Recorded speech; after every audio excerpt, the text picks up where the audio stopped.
Welcome back to the show. As Jules said before the break, it is the Family Day weekend coming up. Monday, February 20th is Family Day, and that means the kids will be at home. Just a heads up. So plan ahead. Okay. Here to give us some ideas is Candace Derickx, mommy blogger from Life in Pleasantville. So this is sort of like evil genius, you know. Yes. They're going to be home. So I've always said this with my kids, get them in the kitchen early and often. You'll never regret teaching your kids how to cook for themselves. My kids are 12 and 14 now. They regularly make dinners for us. They make their own lunches, breakfasts. So you'll never regret this. Yeah, right. You get them inspired. Absolutely. And so the other thing is, you know, you want to set them up for success. You need to make sure you have the right ingredients in hand for them to use and that they can make.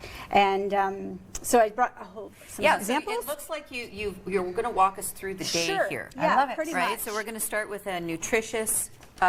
These are delightful to look at, actually. So these are yogurt parfaits. So now, as I mentioned, my girls are 12 and 14, so everything has to look Tumblr or Instagram. So, you know, you take pictures of your food before you eat it. So now, I am guilty of that, but younger kids, you might want to do like a plastic dish, but certainly for older kids, you can use those little glass mason jars I picked up at Walmart. They're so cute and easily washable. And then, you know, you're kind of setting them up. If you have them do this Monday, they're good for the rest of the week for school, right? Yeah. You know what I have to say? They also love seeing their, like what you're saying, they love seeing their food. So Megan loves the big mason jars, and she does all her salad, like all of it. Yeah. And so, like I said, when I said setting them up for success, you know, especially for little ones, you know, putting things out in bowls for them to pick, like, you know, banana chips and pumpkin seeds. And Walmart has this great bulk section that you can go in. So if your kids not sure that they like it, you can buy just a little buy bit 7 of cents it. worth, like Exactly. Just test the waters first to see if they actually are going to commit, right? And you know, another thing too is fresh fruit can be sort of not the best this time of year, so you've also got canned options and frozen options that you can use to make your yogurt parfaits. And the one thing that you can, like when you have your fresh fruit and it's been ripening in the back of a truck, it's not that great, and the nutritional value is lower. And if you have frozen, there's a frozen organic brand right now. And that's right, it's and fabulous. you know that it's right. Yeah. So what is this? I feel like I've made these before. Well, these are no-bake energy balls. You can find a million recipes on Google. Like, this is nothing unusual, but the beauty of these is there's no oven and there's no mixer. So little kids, like as young as 3 and 4, can get their hands in there and make these, and it's a lot of fun. And then just put them in the freezer for an hour, and they get hard. A perfect transition from Play-Doh to food, right there. As long as I you can stop hands eating in the between. Play-Doh. Well, but here's the thing: you made these, right? Okay, because there's still chocolate chips left in there. Because if you're working with a 3-year-old, those chocolate chips will all be going down range. A little bit. And you know, so I mean, you can sneak in some healthy things like some ground flaxseed and some chia seeds, and so and there's oatmeal in these and peanut butter and honey. It's all good stuff, right?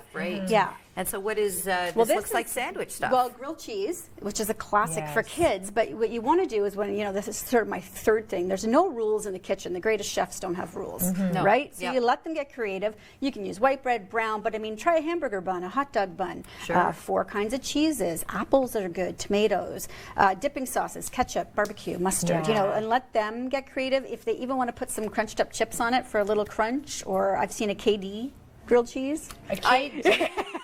You know, we have one of those hot sandwich makers. Yes, right? Those are perfect. Like for a panini or whatever, and you can throw anything in there, literally anything. And probably shouldn't throw anything in there, but you could. But we just have one rule. Can you maybe talk about this?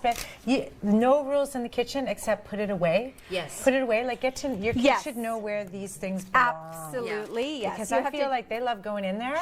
And then you have to teach them young that they have to clean up after themselves. And believe me, it's an ongoing battle because my kids still leave stuff behind all the time and rip my hair out going crazy. But I'm glad they know how to feed themselves, because that's a very important skill, I think, of too many of us are eating out. My kids were taught how to cook. They were put in cooking classes, and they're like, well, why would I eat my food when I can eat yours?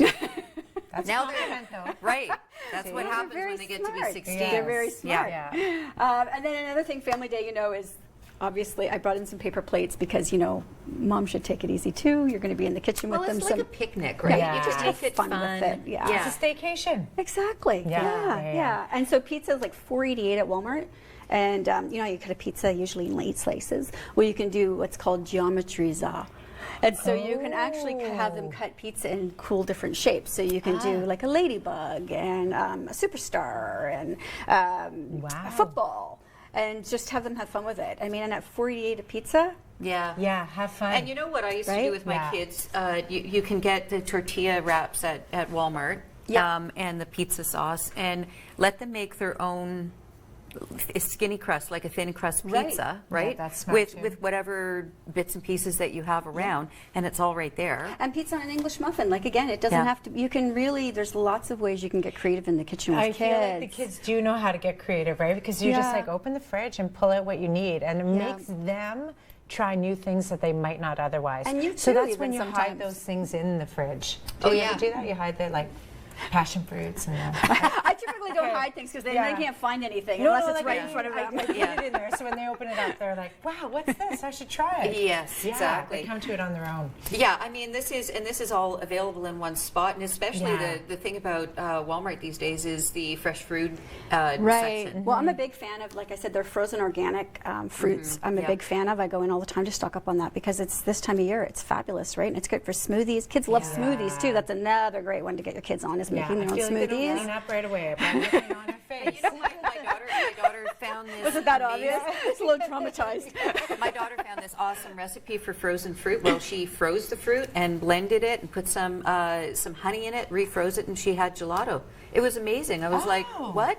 Yeah, that's it looked a great amazing. idea. Well, listen, thank you so much for being on the show, Candace, as always. Yes, thank you. Check it out. Family Day is coming up, and of course, we are going to be back tomorrow on the show with even more daytime. It's going to be, well, maybe not pink, but it will definitely be a fabulous show. We'll see you then.